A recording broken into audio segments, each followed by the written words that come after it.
So இந்த லெசன்ல வந்து அப்பர்ச்சரோட control பார்க்கும். 500 ஷட்டர் ஸ்பீடு, 1.8 வந்து அப்பர்ச்சர் வச்சிருக்கு, ISO 250 வச்சிருக்கு. ஸோ இது பேக்ரவுண்டு பாருங்க எவ்வளோ பிளரியா இருக்கு, ஃபார்கிரவுண்டு எவ்வளோ பிளரியா இருக்குன்னு பாருங்க.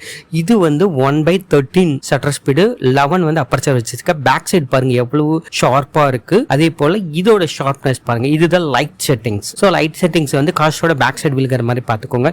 இது கேமரா வந்து லெஃப்ட் ஹேண்ட் சைடில் வச்சிருக்க. இதுதான் camera settings, light settings, continuous light settings. So இது பார்த்தீங்க அப்படின்னா 1/500 ஷட்டர் ஸ்பீட், எஃப் ஸ்டாப் வந்து 1.8 வச்சிருக்க. ஸோ இதுதான் வந்து வியூ ஃபைண்டர் அண்டு அதுக்கப்புறம் வந்து ஏஎஃப் பாயிண்ட் செட் பண்ணுறது.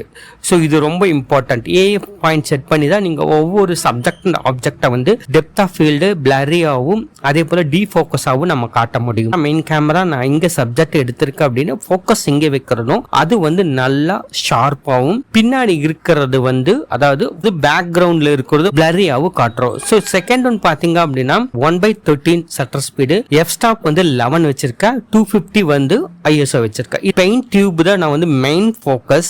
மிட் கிரவுண்ட்ல இருக்கிறது, ஃபார் கிரவுண்ட்ல இருக்கிறது நல்லாவே ஷார்ப்பாவே ஓரளவுக்கு தெரியும். ஃபர்ஸ்ட் ஒன்னு வந்து நல்லா ஃபோக்கஸா வச்சிருக்கேன். மிட் கிரவுண்ட்ல இருக்கிறது, பேக் கிரவுண்ட்ல இருக்கிறது பாத்தீங்கன்னா நல்லாவே ஓரளவுக்கு ஷார்ப்பா இருக்கு. ஸோ அது லார்ஜ் ஏரியாவை வந்து நம்ம டெப்த் ஆஃப் ஃபீல்டு வந்து ஷார்ப்னஸ்